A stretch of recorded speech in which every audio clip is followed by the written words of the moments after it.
Got it. Guys, everybody air because I don't have time. Good show. There we go. Let's do this. Yep, let's do it.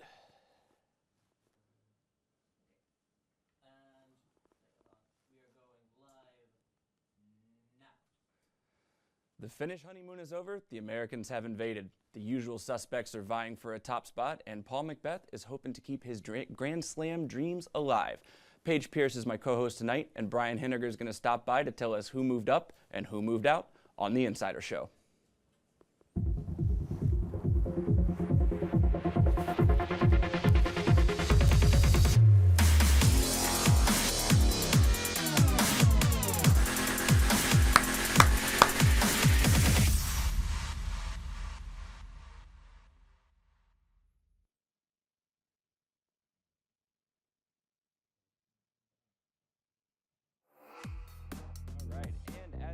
See, the Americans have taken over the top spots on the charts.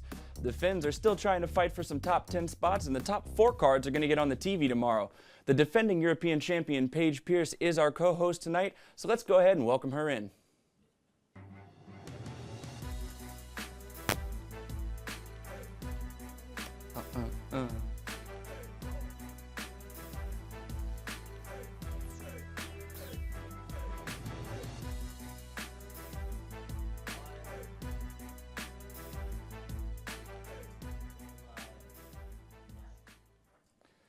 And Paige Pierce, as promised, here in studio. Last night, I saw her right after we did our show in the lobby, and she wasn't too happy with me about the little segment we did about the women's cards yesterday. But how are you feeling today?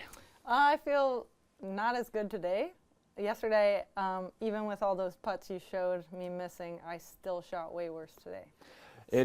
In my defense, we only showed it because it's so rare to see her miss putts like that. Yeah. Known as one of the biggest arms on tour in the female division, as well as being an absolute dominant force behind the putt with a putter, garnering you 2 world titles. Does that put more pressure on you when it comes to majors, being one of the favorites to always, compete and play at such a high level? I don't think the pressure comes from all that. I think I put the pressure on myself because I know I'm capable, and when I see myself come short, it's really frustrating. So yesterday, obviously, I was frustrated out there missing airballing, and then, to have to relive that later, that's why I kind of gave you that grief in the lobby. But no, it happens to everybody. Unfortunately, it happened during a major championship, and happened again today. So hopefully tomorrow's better. I mean, there's not much I can do with the leader being 18 throws in front of me, but there's always another tournament. Hey, and there's still one great round tomorrow, and but before we get to tomorrow, let's take a look at your stats for today. Let's check them out and see how you did. And as you're saying, you'd probably like to get more birdies. Kind of walk us through that. What was it, the weather? We had a little bit of a different wind today, some different conditions. What was the contributing factor if you had to analyze yourself? Today for the women's, we went off at 11 a.m., so we didn't actually go through any of that rain. So it wasn't really weather at all. It was a lack of confidence on the putting green because of yesterday. And so I tried to adjust. I watched that video, so actually thanks for doing that. McBeth actually texted me. He's like, go study that film, figure out what you're doing wrong. And I did, and I wasn't using any leg. I was using all upper body. And I think I'm still slightly babying my ankle, even though I don't need to be. And so today I just tried to use more leg, overcompensated a little, and was hitting high. And so I don't know. Tomorrow I'm just going to try to throw normally. Forget about the past 2 days. Don't overcompensate or undercompensate, and just try to keep it normal. Does that make it fun? In a way, I know it hurts to not be really in contention at this point, and we were hoping that you would be, obviously, so you could come in and say I'm ready to take this tomorrow. But can you just go out and have fun? Is the pressure off for you now? Absolutely. There's no pressure besides how I want to feel after I get off the course. I don't want to ever think, oh well, I could have done better. Obviously you can always do better, but it's a frustrating feeling when it's your profession and it's something that you practice all the time and then you fall short. So You know, it's just going to be fun out there for sure because there's not much I can do. Like I said, I never play for second, and I know first is out of the question at this point. So tomorrow I'm just going to go have fun, and my last round in Finland for this year, so going to enjoy it. Okay, so define success tomorrow. Hopefully getting at least third place, moving up once in this tournament would be nice instead of moving down or staying stagnant. You know, you always want better, so at least third would be nice, but, you know, we'll see what happens. She handles the pressure well on the course. She handles my questions well and some video footage when we put that pressure on her. Let's switch gears. Let's take to the men's action. Let's see what the guys were able to do today.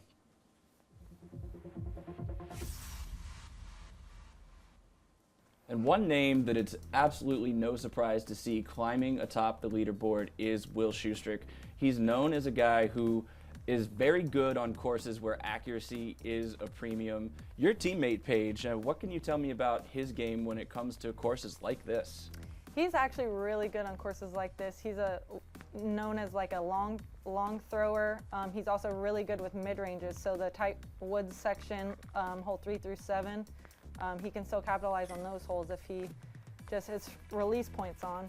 So, and you hit on a very good point there. Will is sometimes known as a guy whose release point with his putter can cost him tournaments and can also put him in positions to win, and it looked really good today. He made a really big move, played smart coming down the stretch. He's going to take a 3 here on 17 and get into position to finish strong. Here's his drive on hole 18. The rain had all but stopped at this point. The the temperature had dropped and the wind was down, and he puts it right on the spot where he needs to be, looking for the upshot, approaching the big scoreboard. It's a great hyzer. He has one of the most extended and I like to say picturesque follow-throughs of anybody. Definitely. Just the way and he has a very lanky build, so when he extends and comes through, it's just great to watch. And former teammate, now opponent, Ricky Wasaki, for throwing Latitude 64 this year. He's got a big forehand, shows it here. Oh, wow. Puts it right on the pin. That makes it easy. Going forehand off the tee on 17. Coming in wide. He missed this one yesterday.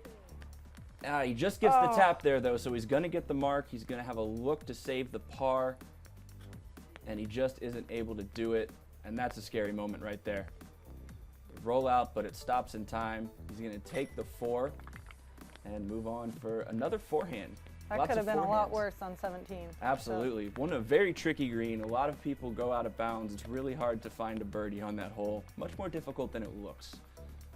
A big hyzer approach to a very small green. You hit that great putt yesterday on 18. Is it scary approaching the green? These guys are making it look easy. It definitely is. And it's getting smaller every year, I feel like. I don't know if that's true or not, but it looks smaller every year. And here's Paul McBeth and KJ Nybo, two guys who have had a little bit of trouble. You can see Paul clutched his back right there. And I wonder if that's going to affect his shot and affect his game plan tomorrow.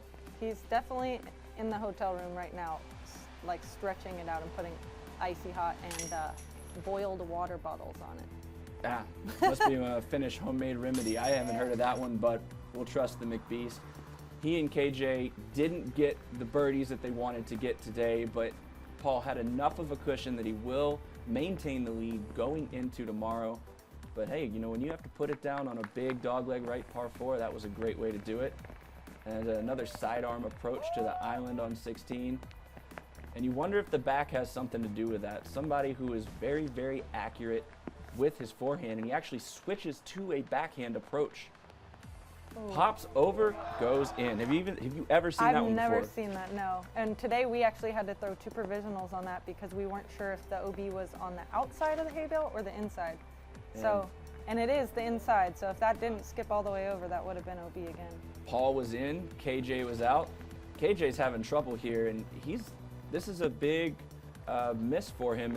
I believe he's going to take a double bogey on this hole, and that actually puts him behind Will and Ricky in the standings and taking him from 2nd place to 4th place going into the final round.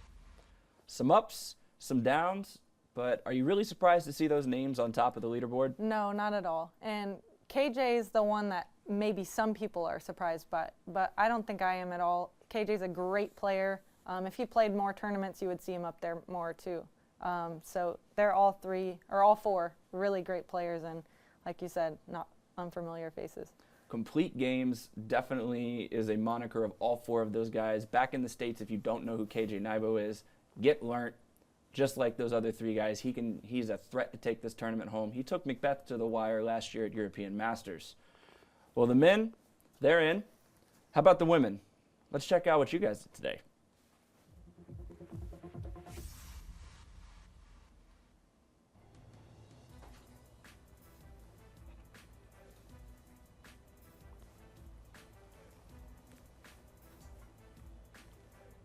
And, oh, sorry about that, small issue with the mic. There's Val Jenkins. She is approaching on 15. And Sarah Holcomb's playing a little bit of a smarter game on 16 here. And is that typical in the women's division? You know, maybe not as much power as some of the top level male throwers. How do y'all attack that hole? Hole 16? Mm-hmm. Well, like you said, we don't throw as far, so we have to kind of take it as we can and know our strengths and know how far we can get and work with that. If we try to get a little too greedy, it's not going to be good. So we definitely lay up on that hole. And accuracy notwithstanding, even if you don't have all the distance, but really, you're not far behind most of the guys on this pro tour. You have that power level and that ability to get there. What do you do on that hole? On that hole, if I'm far enough, I'll go for it. Yesterday I was, and I went for it, and I got a 3.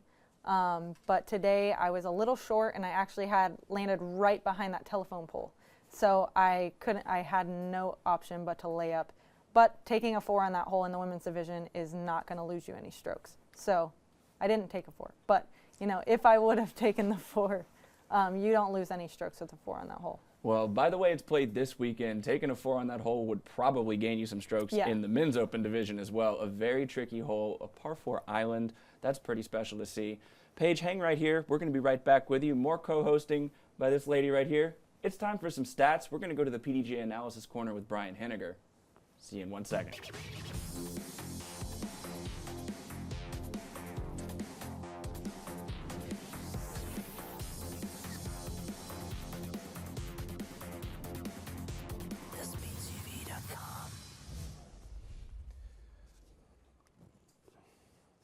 Back once again with our very own Brian Henniger. How you feeling tonight? I'm feeling great. I'm just loving this week and what you guys are doing for disc golf with this show. He's definitely a part of it here. He's got the stats. Look at all these pages. He's doing what I can't. But before we get too deep into it, let's look at the men's leaderboard after round 3.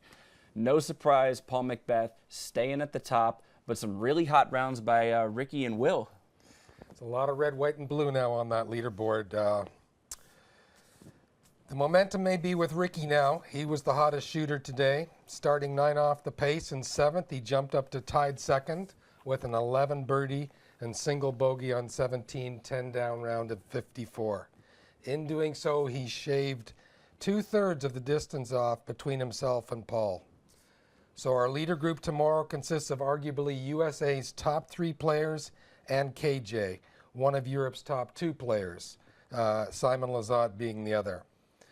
I think there's no doubt that our champion will come from that foursome, as it's 8 strokes from Paul to Jeremy Colling in 5th, and you know Big Germ would have to shoot about a 50, I think, to have a chance of winning tomorrow. And that would be a record round out at the Beast. Now the Americans are obviously sitting atop, but hey, Finland.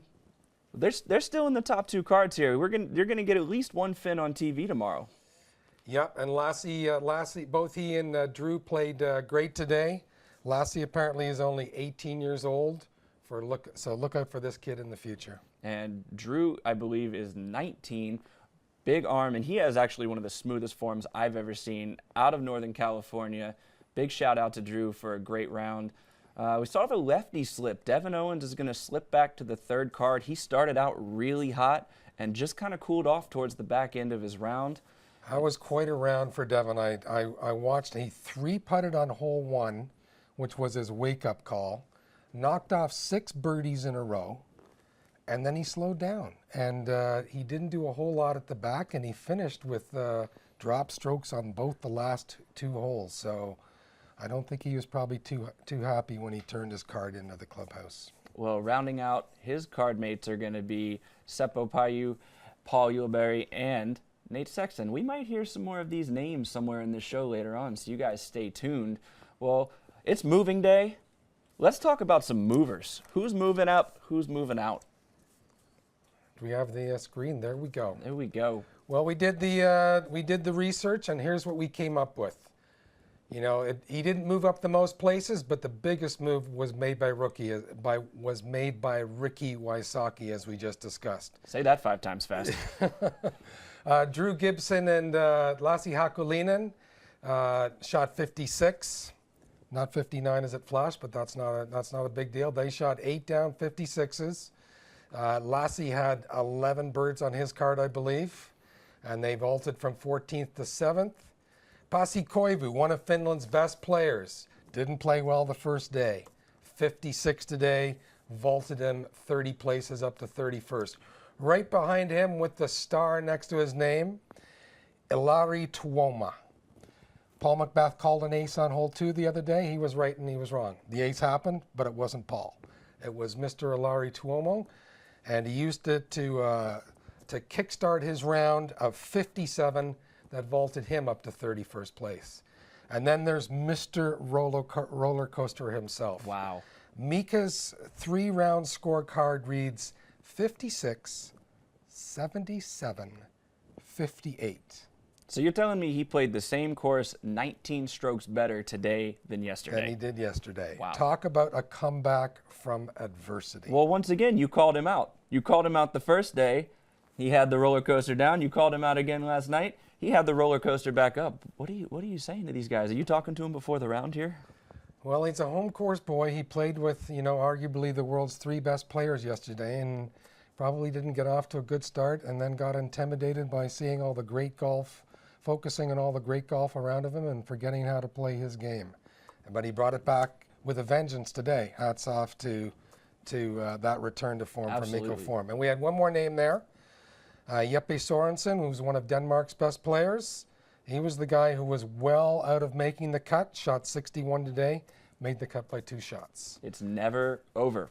On the going down side, it's an all-finish affair, I believe. Let's look at poor Mr. Rico Vink. Mr. Rico Vink's score reads 73. He signed for 72. He shot 71. The 2 strokes gives him 73. He missed the cut by 1 shot. Wow. Everybody who's watching out there who hasn't had this happen to them, take warning. Double check your scorecard every time. Don't let someone else hand it in. I don't know if that happened to Riku today, but always double check your own scorecard and make sure your scorecard hits the table with you having signed for the correct score. That may be the worst case of a 2-stroke penalty for the scorecard that I've ever heard, to miss at a major by 1 stroke. That's rough. I feel for him right there. I guarantee you it'll never happen to Rico again. Probably not. Yeah. The rest of the characters here, Arttu Singinen, he's still solid. He's still 14th, but he started off this morning on the leader card. He shot 66, 2 over. Leo Pirinen, one of Finland's best players, did not bring the right stuff today. Started off tied for 23rd. He's now tied for 57th. Jukka Piheltalo started out tied for 31st, shot 73, finished on the right side of the cut line. Wow. And we've got one more, Mr. Nirkanen, Markku Nirkanen. Started out tied for 49th. Shot 72. He's now 79th. Missed the cut by 3 shots. Well, we know that a couple of those guys who are just on the inside of that cut line are going to have a chip on their shoulder tomorrow and going to really want to make up some strokes. But let's talk about the big name mover. Let's talk about Ricky Wysocki jumping all the way from 7th to 2nd place. Let's take a look at his round. he was absolutely gunning for that course record, and he was gunning for Paul McBeth. I saw him on those last 3 holes. He would take a shot, and he'd look over to find that leaderboard for the lead card. He had his sights set on the top card, and he made it. 11 birdies and 1 bogey. That's solid. 10 down. Second best score we've seen, other than the twice that the course record has been set and then tied. There's been a handful of 10s, and 1068 is a respectable rating. Yeah, for everybody, including these guys. I mean, I've watched Ricky play a few times. This kid has an incredible reach. I mean, when he's putting at 25 feet away, he almost reaches halfway to the basket. And McBeth may be the greatest putter, but wow, this guy will step up to a putt. He'll look at it for like 3 seconds, couple of quick warm-ups. Like the putt on 18 yesterday was about a 50-footer after he had a roll away off of one of the OB line pegs. Took him like about 4 seconds to size it up, and he put it right where he wanted to. How do you do that? You got to be Ricky Wysocki. That's what happens when you're the world's best. That's what you do. I will make the claim right now that he is the best putter outside of 40 feet that I've seen on tour in the last 5 years. He is absolutely automatic from long range, and you can see this weekend a couple of times he's walking towards the basket when the disc is still in the air. When you're on, and he knows it. But he's still chasing a guy named Paul McBeth, who stopped with our own hat guy after the round to talk about what he plans to do tomorrow. Leader in the clubhouse after 3 days, Paul McBeth. Paul, how did it go today? Really rough today. I didn't get any shots off the tee today, really. I think I only had 3 or 4 twos out there. And the thing I did well was putt. I made every putt I had today. So to only shoot a 4 down and just goes to show how key it is to be great off the tee. The conditions were really rough today. How did it affect your game?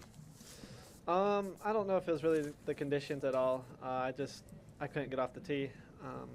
So tomorrow I'll definitely be working on the drives and trying to get loose and stay loose for the whole 18. I guess the whole round. So that's really the key for me tomorrow. There's few strokes between you and the rest of the lead card. What's your battle plan for the finals? I just got to shoot well. They want to put pressure on me. I know that they'll be playing well. There's no question about that. So I need to go out there and shoot a good round. And if I do, I think I have enough strokes to stay ahead. And anything in the low 50s I think will bring it home for me.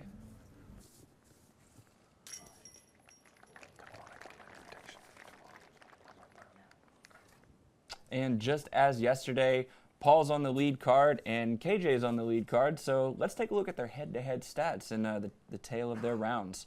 Both of them shot 4 down 60. Pretty similar looking. Paul with 6 birdies and KJ with 8. And really the big difference here is the bogeys. We've seen Paul take 2 bogeys today, which is as many as he's had all weekend. They both bogeyed hole 11, which the first 2 days was the end of Paul's amazing 7-hole stretch where he was 15 down playing those 7 holes twice. And after KJ almost aces it. Yeah, Paul had a lower back issue. Hole 11. You know who birdied that hole today? I watched Paige. I watched Paige suffer on hole 10 where she had a couple of bad upshots. She steps up to hole 11. Threads it, leaves it maybe 23 feet from the basket, and puts it right in the middle. Wow, that's an inside the circle putt. And speaking of that, let's take a look at the inside the circle putting percentage. Once again, is that 2 days in a row? Paul McBeth hasn't missed a putt inside the circle. Wow. Well, you heard it from him a couple of minutes ago, where he said he hit every putt he had, and I was, not having seen much of the leader group today, I thought these stats would be down, but there they are. Paul's putting saved his day, kept his lead. And KJ, we see that one other, I think it was a double, and we saw it on 16 where he missed the circle 2 or 3 times. And just as a reminder, if you guys didn't hear earlier in the week, it is playing the bunker rule, so they don't take a penalty stroke, but they do re-tee from their previous lie, and it's just the next throw. But as you can see from the tape, KJ having to throw those extra ones, that's moving him from 2nd to 4th, and that's making it just that much harder to capture McBeth, even if he is dealing with a back injury. And you had some shout-outs you wanted to give. Shoutouts. Well, we've already mentioned Ilari Tuomo, but ace on number 2, 116 meters or 380 feet. That's a shoutout. Philo Brathwaite, ace on hole number 4, 100-meter throw. Nicely done to our Barbados friend.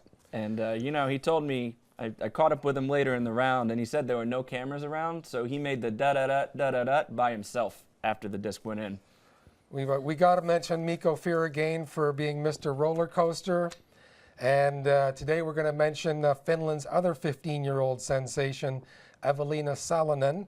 She's now in 5th place in FPO, 1 stroke ahead of her fellow 15-year-old teenage sensation, Hanna Blomros. And UC was telling me on the drive over to the studio that Evelina apparently already has more than 30 aces on her home course. Wow. Look for those two to make a big splash in the future. And you can see Evelina and Hanna, there they are, sitting on the top of the chase card with the Americans leading. The usual suspects for both the men and the women are rounding out the top of this tournament. Katrina Allen looks like she's in solid control of her own destiny. The beast is still out there. Nothing is taken for granted. Sarah Hokum has had a little bit of a roller coaster, but she's played very solid throughout the weekend. So we'll look to see what's going to happen there. And Paige Pierce said she's looking to battle, looking to get up to 3rd place, going to challenge Val Jenkins. So the ladies, they're still battling. Well, I think Paige is going to have her best round of the week tomorrow. Katrina and Sarah shot the identical scores today to what they did in round 1. I mean, they both played great. Obviously, Katrina didn't match yesterday's performance, but it was still a 970 rated round, right around her player rating. And Sarah Hokum shot 984 rated 66. So, you know, for the standings among the first 4 to change, you know, someone's either going to have to play exceptionally well or someone's going to struggle quite a bit. Well, we're hoping that everybody plays well, but we're also looking forward to some great drama tomorrow. And the leader after 3 rounds, Katrina Allen, let's see what she had to say to our very own hat guy. We are here with Katrina Allen, leader in the clubhouse after 3 days here in European Open. Katrina, good round today. Congratulations. Oh, thank you.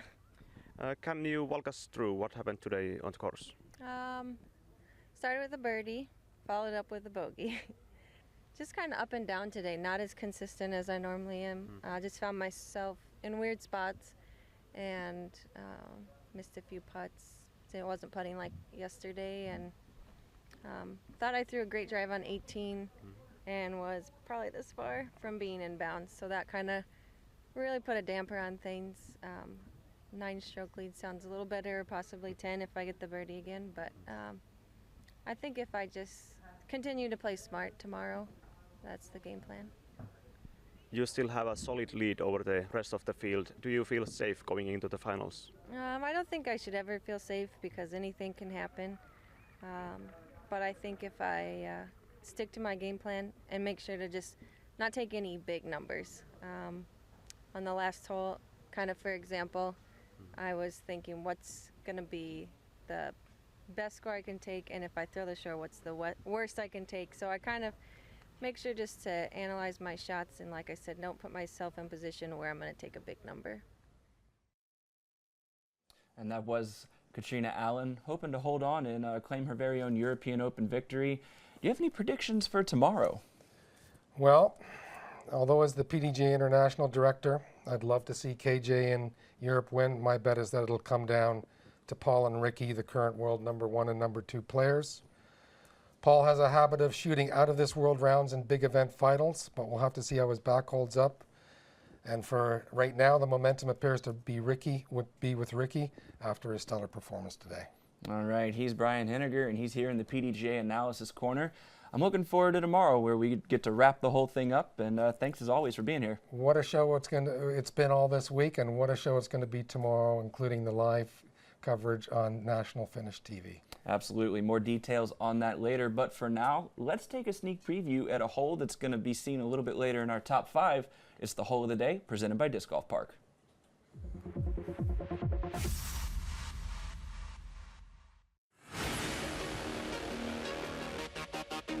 Hole 11. This hole is actually one of my favorite holes at the course. It's par 3, 120 meters. and it's fairly open, but it's required to have a really good drive.